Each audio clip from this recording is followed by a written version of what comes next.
guess I'm f***ed again. Hey, welcome back to the Whiskey Edition. My name is Rob. Thanks for coming along. Quick July pickup update. I've really scaled back. I mean, I've really reined it in. This month, a couple extra bills came due, and frankly, I personally have seen kind of a dearth of anything interesting or allocated coming out in July anyway, so that's helped. A loud boom. Has anyone heard that? I didn't hear a thing. New watch. I guess it was Amazon Prime for a few days, so that kind of helped things along. But what I did tend to pick up. Where do I go with this?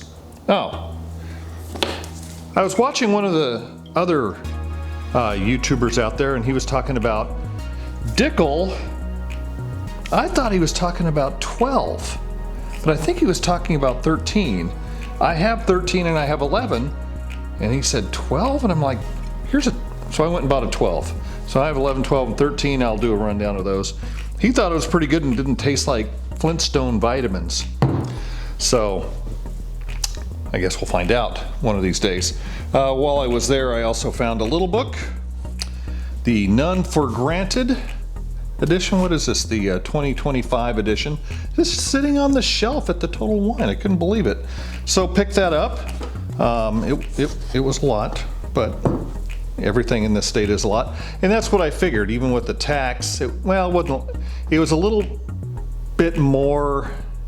Was it more than I've seen when I've been? Usually I pick it up down in Tucson at the Rum Runner, and I didn't know when I was going to be back down there yet, and getting over there and blah blah blah blah blah, and the tax. So I just bought it. And while I was also at the, was it the same time? No, it wasn't the same time. It was a different time. I went in because I was thinking, well, maybe they have Star Hill Farms, and they couldn't find it. I couldn't find it.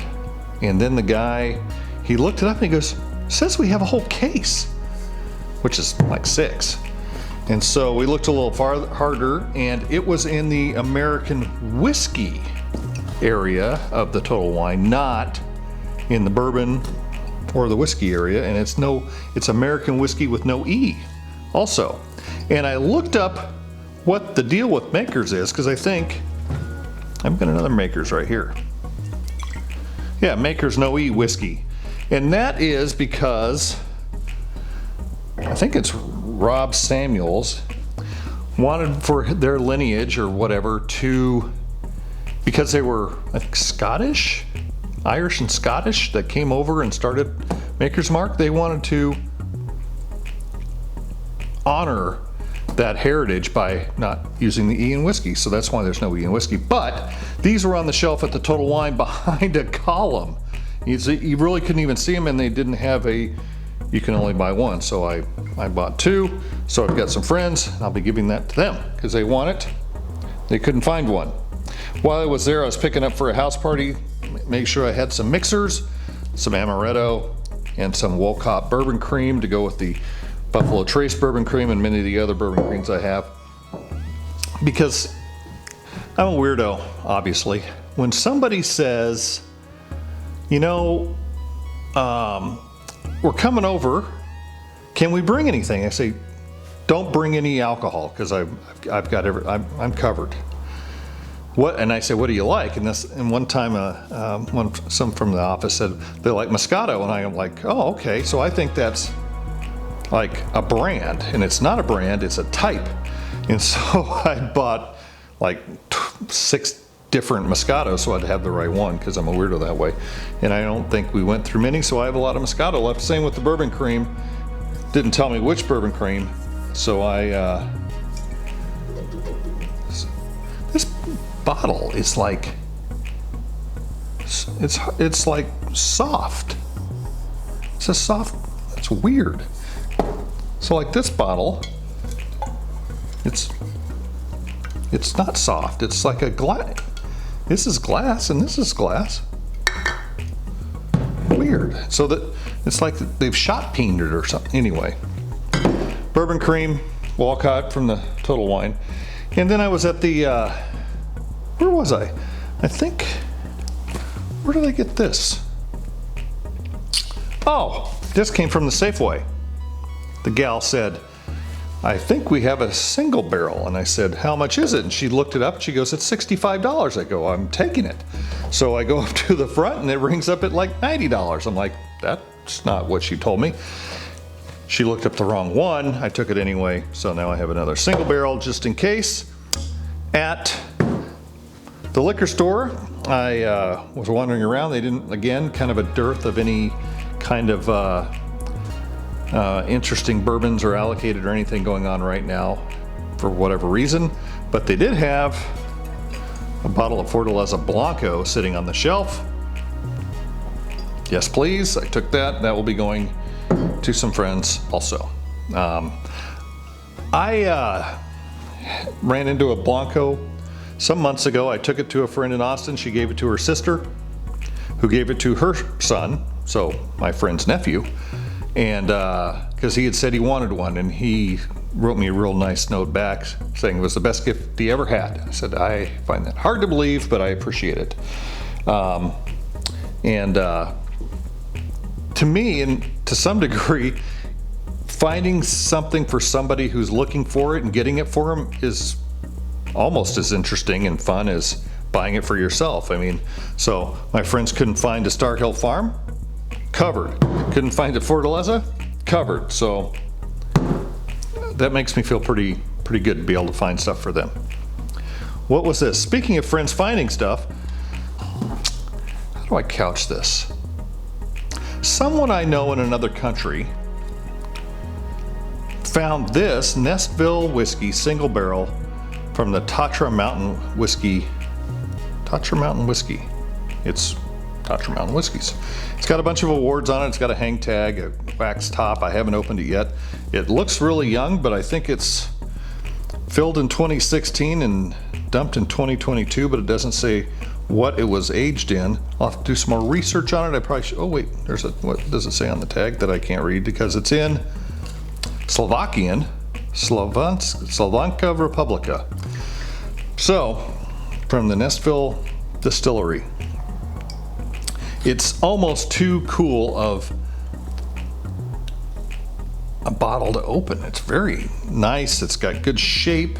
I know a lot of bottle people out there. They're very interested in how the bottles look. I like the boxes too, but this bottle is very well done. It's got some embossing on it, so it's cool. I like it.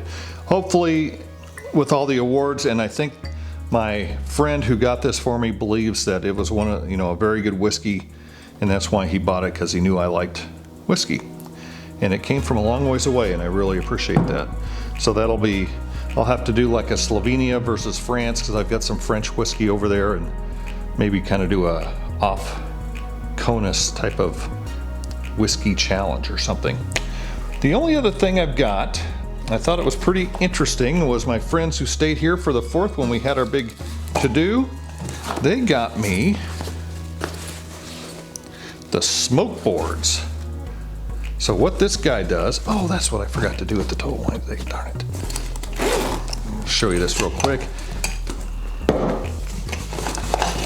You get a board, which you can't see, because maybe if I use this little, like that, you get the board. You get the glass. It's really kind of involved. You get 3 different kinds of wood: cherry wood, apple wood. Is this one pecan? What is this one? Yeah, pecan wood. Pecan. And so you take a little pinch of this.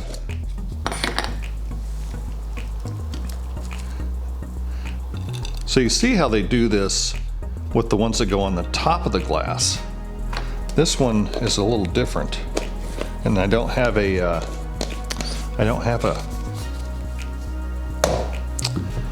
drink poured right now, because after the 4th, oof, that was one of those nights.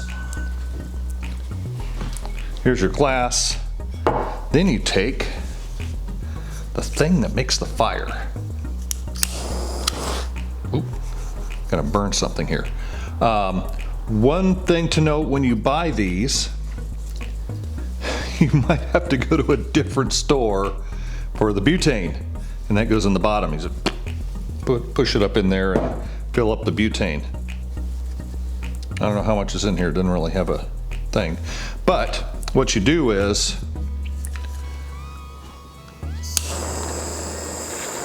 you get this lid on fire, then you cork it like that,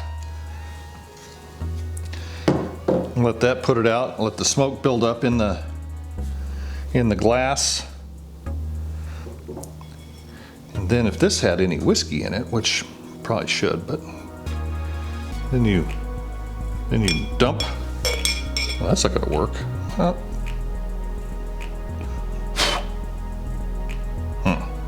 Well, it worked the other night. I think when this is cooler, it kind of sucks it down over the top.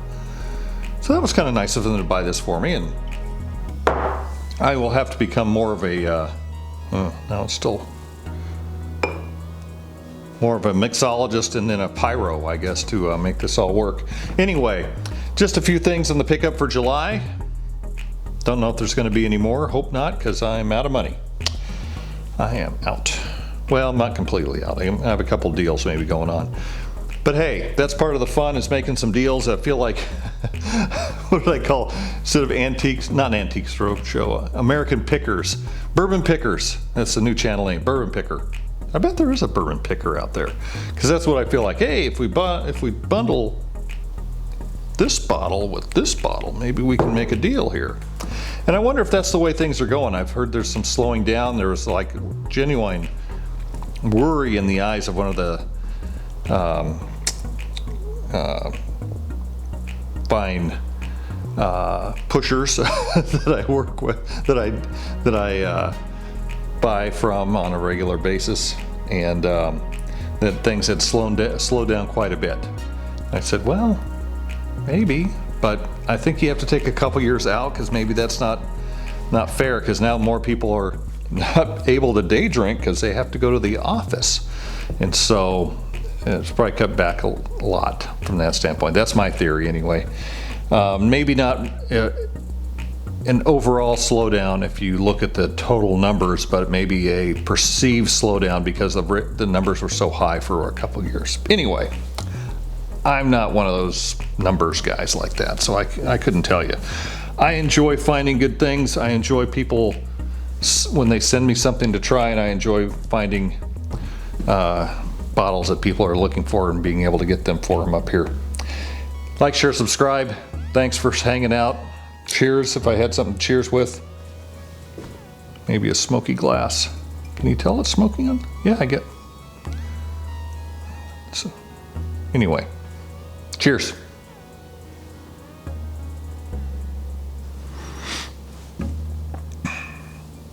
No. Maybe I need to wipe it out.